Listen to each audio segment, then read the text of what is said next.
Every 4 years, the world pauses for one event. Billions watch athletes chase medals, break records, and bring pride to their nations. But beneath every Olympic game lies something much bigger than sport. What does it actually feel like to represent your country on the world stage as an Olympian? What goes through an athlete's mind when he scores a winner in a World Cup semi-final for their country? And how does that compare with serving the nation in uniform at the highest level? We often think geopolitics is only about presidents, borders, tariffs, and all that stuff. But countries also shape their place in the world through culture, science, sport, and the people who represent them, also known as soft power. Today, on Buffer Zone podcast, we are exploring that side of geopolitics through a very special guest.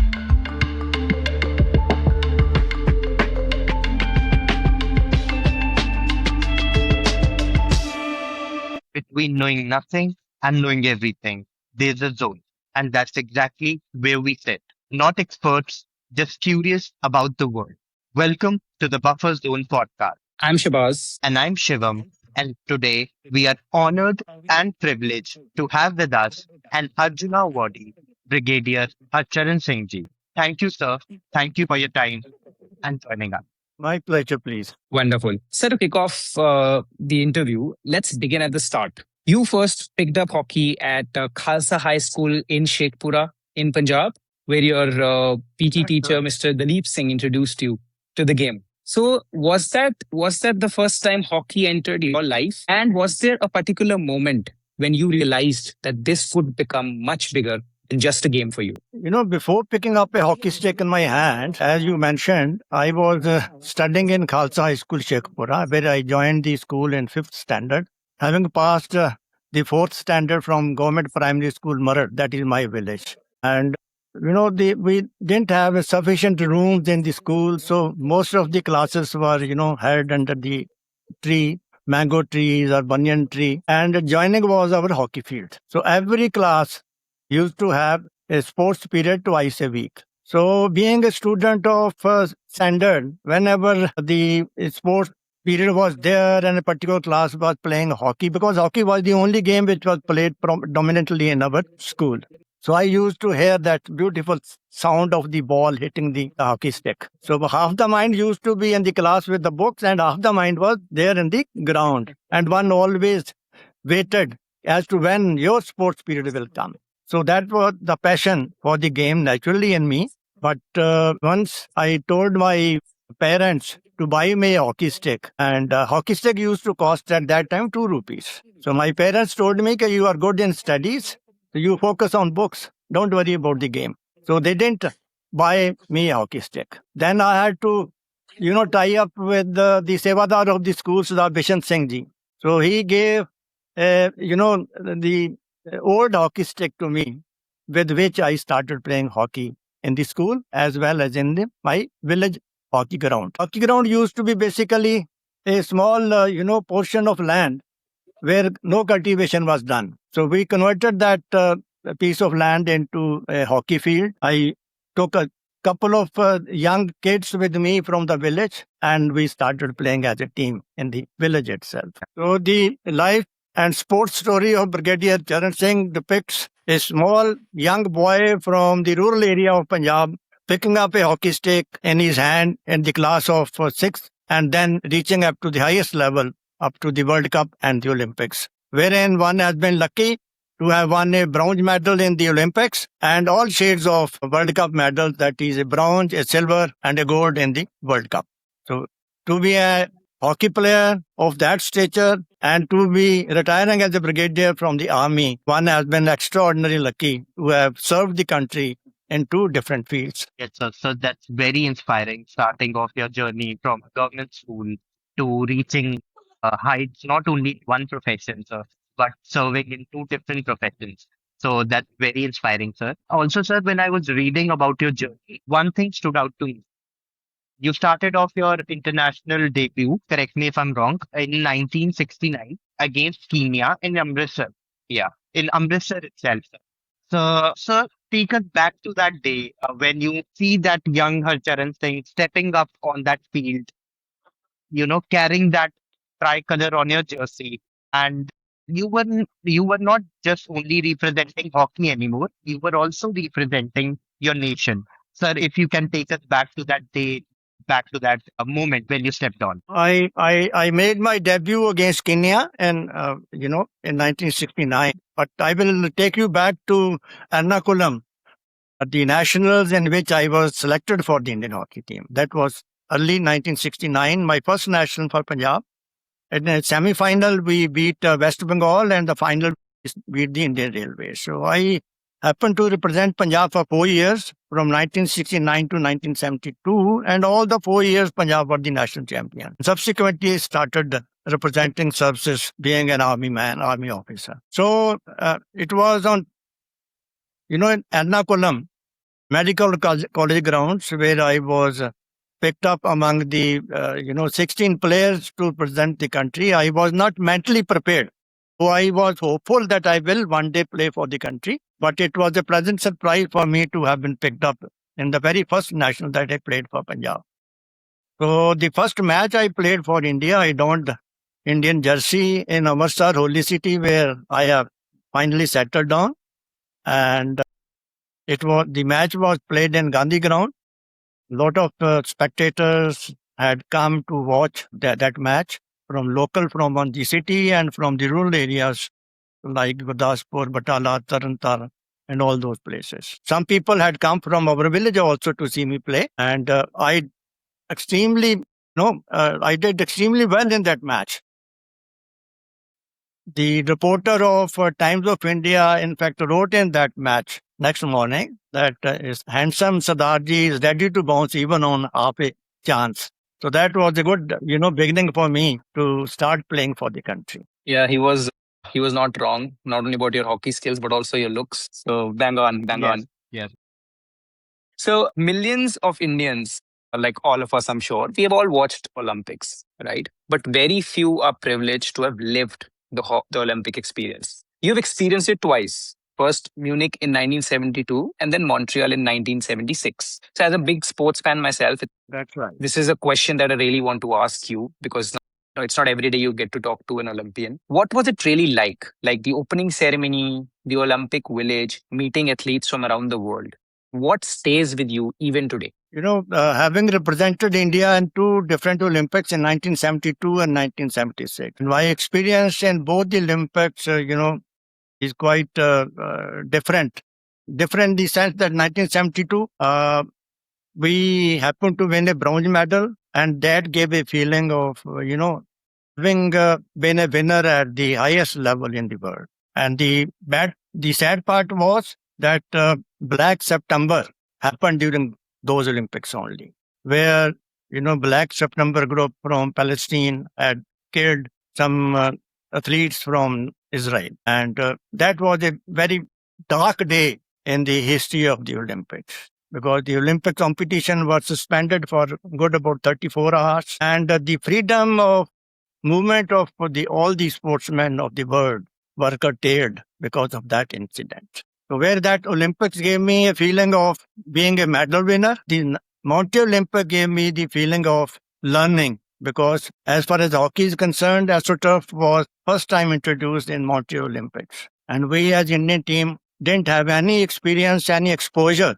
to play on AstroTurf because AstroTurf is totally a different ball game. Whereas on natural grass, your stick work, your skill, your return passes, your dodges, they matter more. Whereas it's altogether a different ball game on AstroTurf, where your physical fitness, your physical stature, your stamina, your momentum, your speed, that your drag flicking, goalkeeping, possession of the ball, these are the major factors which contribute to winning to the team that wins ultimately. So since we didn't have any exposure, though we went there as Olympic champion, a world champion rather, but we had to be satisfied with the seventh position. So that Olympic gave me the exposure, the experience of starting afresh, adaptability to the new changed situation and circumstances. Interesting to hear about that experience that you described about the Israeli killings because I had actually read about it in a book. So that must have been a very different kind of experience. Like you don't expect violence in Olympics, right? Yeah, absolutely. So So let me put it like this: that after that sad incident in Munich, the actual spirit of the Olympics was dented. And was that reflected, sir, in the playing manner of all the players? Like, did it mentally affected you? Did it seep into your physical performance as well? So, Partially, it did on every athlete, because the charter of the Olympics, the aim of the Olympics is solidarity, spreading peace, not spreading the hate or killing or terrorism. So naturally, for a short while, every official, every person engaged with the organization of the Olympics, every participant, every athlete was affected. And we particularly, we were lodged in the adjoining block where the Israeli athletes were staying. So when we heard those shots during midnight, and once we learned this is what had happened, one was shot. mixed bag of emotions, sir. Yes. Sir, so you have clearly traveled world through hockey. You have played against different players across different countries, and you have experienced different cultures as well, sir. So, we on our podcast do talk about different countries and we talk about geopolitics. So, sir, my question is, when you traveled internationally, did you feel that athletes do naturally become the ambassadors for their nations, like on how they act, how they behave, how they walk, how they talk, how they conduct themselves apart from the field, apart from the court? Were you always conscious that you are under surveillance, everyone is watching you, all eyes are on you? Or did it naturally become the part of who you are and it all became natural with time? Once you don India blazer, you become a national property.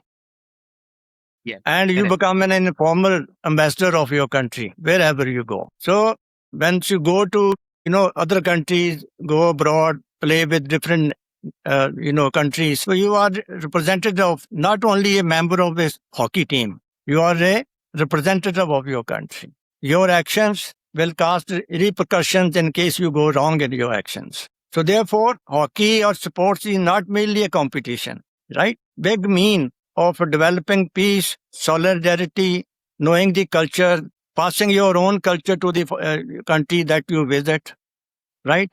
And one was lucky to have gone to many countries as a hockey player. So hockey competition is different thing, but to be ambassador of your country while you are touring those countries is altogether different.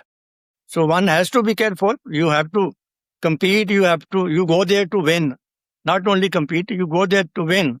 But at the same time, you don't want any action to be done by you which tarnish the image of the country. And with experience, it automatically becomes a part of your system. So, could you share any funny or interesting incident, like something funny or something interesting that might have happened when you went abroad? Did you interact with someone from a different country? Any experience that you can think of? So by and large, wherever one has gone, we had pleasant, stay, pleasant relations. Even when on the ground is a different thing, especially against Pakistan, for example, because of the old rivalry, Yeah. politically and uh, supporting rivalry as well. But on the field, of course, the charged atmosphere was there. Your emotions will rise, arouse. It's kind of an army man. I can correlate that is kind of going to a battlefield. But once the match is over, then there are no ill will, there's no bad feelings, and you hug each other, you shake hand with each other, and you respect the aim is to win, but at the same time you have a respect for the opponents. That is the sportsman spirit, basically. Right. So sports Absolutely. teaches you to follow the norms, follow the rules, and as a sportsman, one has to go by those rules. Absolutely so. So you've represented India on the hockey field, right? And later served the nation in uniform. So how did those two journeys shape each other? Did one prepare you for another? Because generally what we see is people join the army, then they transition towards sports. In your case, if I'm not wrong, the case was opposite, where you were in sports first and later joined the army. So how did that work out? Absolutely. I, as a young kid, was born and brought up on the border village of Gurdaspur district. So after having seen 1965 and 1971 war, one was imbibed to join the army. Though I had donned India blazer at the age of 19, and I became army officer at the age of 23. Though one was wearing India blazer, but there was a hidden desire to have one pip on the shoulder also. So I joined the army after having played one Asian Games, one World Cup, one Olympics. So that was the craze to become army officer.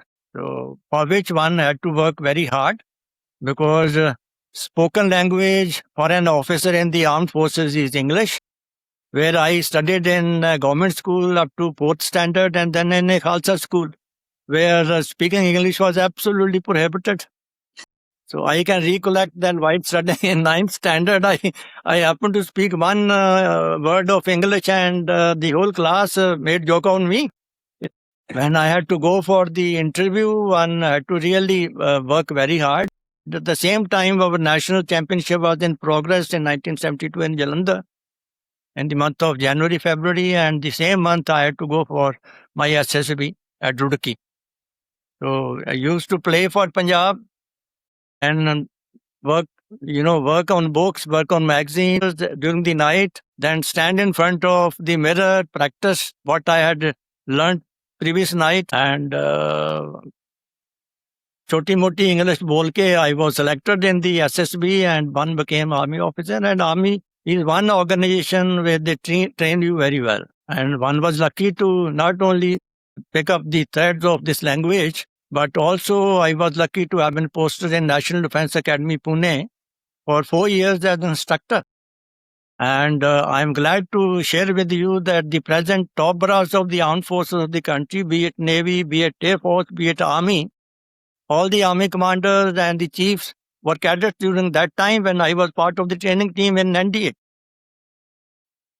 So Right. that it was difficult to keep a delicate balance between hockey and the army. Army is a very competitive career, and Yeah. one has to do a lot of courses, pass a lot of promotion exams, do well in your profession, get good confidential reports to earn your next rank.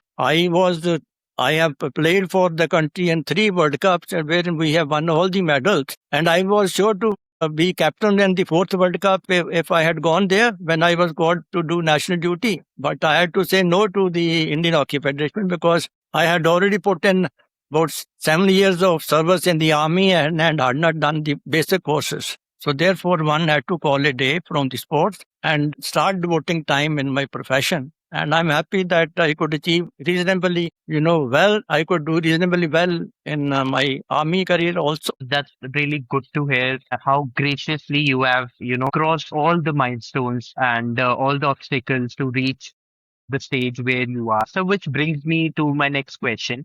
Sir, you have faced pressure in environments one can only imagine of, be it the Olympic stage, be it the military stage. So, sir, my question is, when the pressure was highest, when the pressure was at its peak, what helped you to stay composed, sir?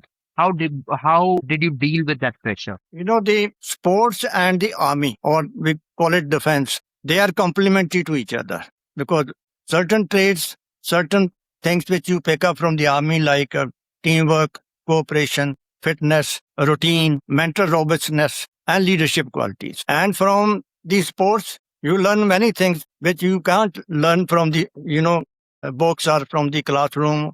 So whatever you learn from hockey, it is complementary to the military career, and whatever you become the nature of the army way of life, that becomes handy to you in sports. So I was lucky. Something you are born with, something you have to, pick up, develop, and then perfect that. So whatever I learned from hockey, I applied it in the military career in my command, because you have to know your men, and the best way to know your men is to play sports with them in the sports field. So similarly, it's a crucial moments when you have to adapt yourself to the change situation, and you have to work out on your tactics and strategy to win a hockey match. And same strategy and tactics are important to win an operation against the enemy. Yes, And sir. then courage, and how not to get bogged down with the obstacles, with the failures, because everything you learn from the sports field, not to get disheartened with the defeats, or not to be to reach on cloud 9 after victory. So that to maintain dignity in victory and to remain humble during victory and not to get, distracted or bowed down in the defeats. So same thing is applicable to the army career also. So I'm glad that both were complementary in my career and I did my best in both the sides. Yes, sir. Absolutely, you did, sir. So the background to this question of mine was because a lot of young people nowadays, they also feel pressure, be it societal expectations, be it the fear of failing, be it the fear of trying a lot of things at once. So, what would your advice be, sir, to build that same kind of resilience? Is sports the way to go about it, or what? How in other ways and shapes can they, prepare themselves and deal with it better? You know, I think to avoid the pressure is to prepare well for a particular challenge that you are going to face. As they say, there is no luck without due preparation in any exam. So if you work hard, if you prepare hard, you are mentally ready to face the challenges, encounters those challenges. And because the world is highly competitive in any line, so pressure is bound to come over there. But it is, your parents, your society, your peers, the pressure is there. But at the same time, you have to train yourself to face those pressures. And once you play for the country at the highest level, the pressure is bound to come. Similarly, because you are going with the expectations of 140 good people in any competition at World Cup or the Olympics level. So similarly, as an army man, you go to war. So there is expectations again of those 140 crores of the populace of the country.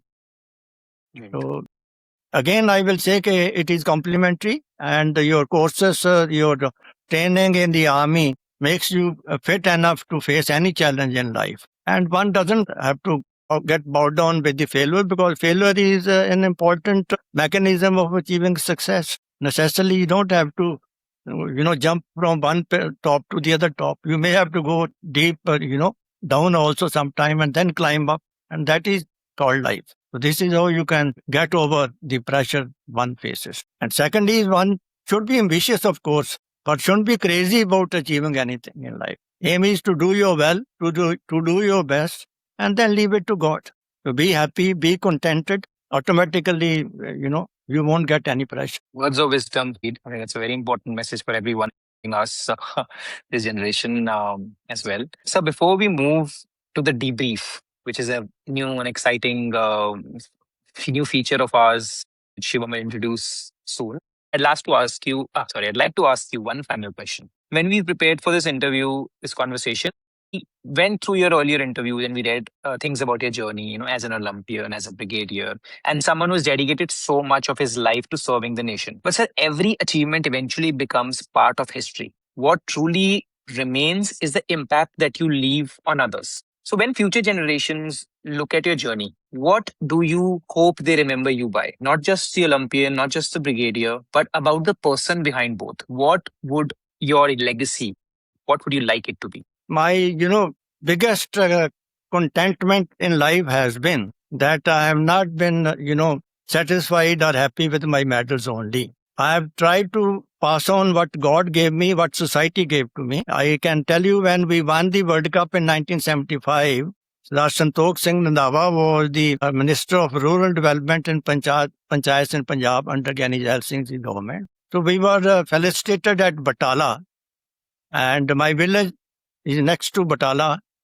And a lot of people from my village there, a lot of people were there locally from Batala to honor us because we were two players in the 1975 World Cup winning team, late Surjit and myself. So Mr. Santokh Singh, the Minister Sahab asked me, Mr. Harcharan Singh, what can I do for your village or for you? I didn't ask anything for myself. I told him, sir, there is no bridge over the drain in my village. As a reason, there are a lot of floods every year. There is no Pakka road to my village. So if that road could be constructed, so that bridge was made, the road was given to my village on my request to the government at that time. Now, later on, post my retirement from the army, I have been instrumental in getting an AstroTurf hockey ground in my village. As a result, my village is the only village in entire Punjab to have an AstroTurf hockey ground with specification of the FIH, that International Hockey Federation.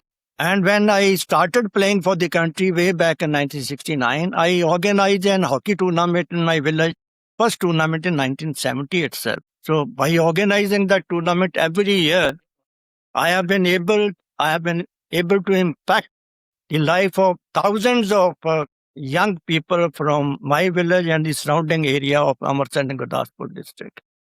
So I have left a legacy because I was the pioneer of hockey in that area. Now thousands of players have come up after that, and they have all have got good jobs in armed forces, in banks, in railways, and foreign countries everywhere. So I would like to be remembered in my legacy, not only as an Olympian or as a brigadier, but I would like to be remembered by the next generations, the one who impacted the life of other youth, other people in my own area where I was born. And that made the difference to the life of many people. And I'm glad that people respect me in that area. I am still in touch. I go to those villages every year during this tournament they organize. I go to schools in Amritsar. I go to colleges in Amritsar, Gurdaspur district.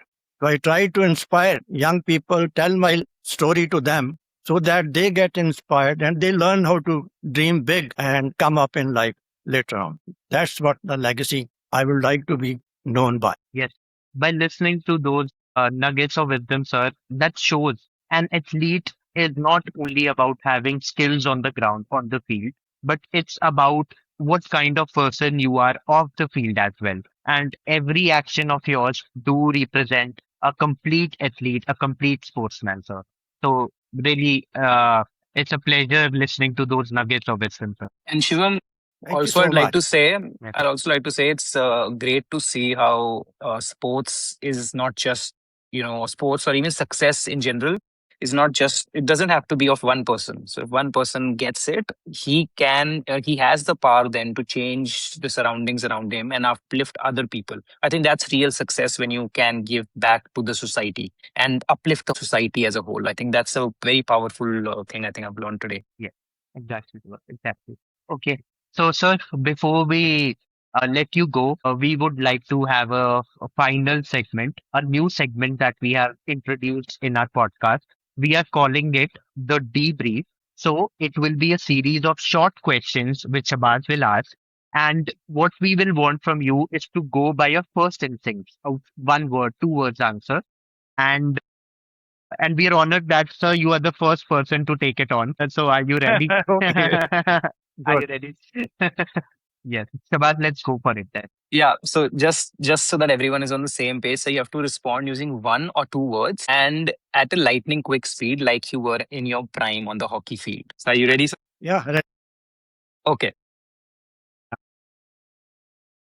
Olympics or the army, which chapter taught you more? both. One word for India. A beautiful nation to take birth again. Which country surprised you the most as a player? Malaysia, One quality every young Indian should develop. patriotic spirit and self-discipline. One athlete you admire most. Gurbachan Singh Randhawa, Leadership in one word. Field Marshal Manik Shah, Pressure or preparation? preparation. What's harder, winning a match or winning people's trust? Winning a match or Winning people's trust. as a sportsman, match. Interesting. So finish this sentence. This is the last one. Serving India means To be a hockey Olympian and to be a army brigadier. That's really good to hear, sir. That was fast, as fast as you were on the field. Couldn't have thought of a better start than this. So thank you, sir. It's been an absolute pleasure listening to you, and we truly appreciate you taking time to be with us, sir. Thank you so much. Thank you so much, both of you. You took out time to talk to me and make me share my views with the, your audience. And I'm sure some young people will pick up one or two lessons from our conversation of the day. yes, indeed. I hope so too, sir. Today we started with sport, but we ended up somewhere much bigger, right? We discussed about leadership. We talked about discipline. We talked about giving back to the community, having a resilient mindset. And also what it actually means to represent a nation, whether on an Olympic field or in military uniform, the responsibility remains the same. to carry your country's name with pride. And Shabaz, maybe that's the biggest takeaway from today's conversation. The world's greatest ambassadors need not to be always be the diplomats or be the ones sitting on the negotiation tables. Sometimes they wear a jersey, sometimes they wear a uniform. So thank you everyone, thank you sir. And if you enjoyed this conversation, do like, subscribe, and share the podcast. Amateur seeks the sun. Get seated. Real power lies in the shadow. This is the Buffer Zone podcast. See you next week.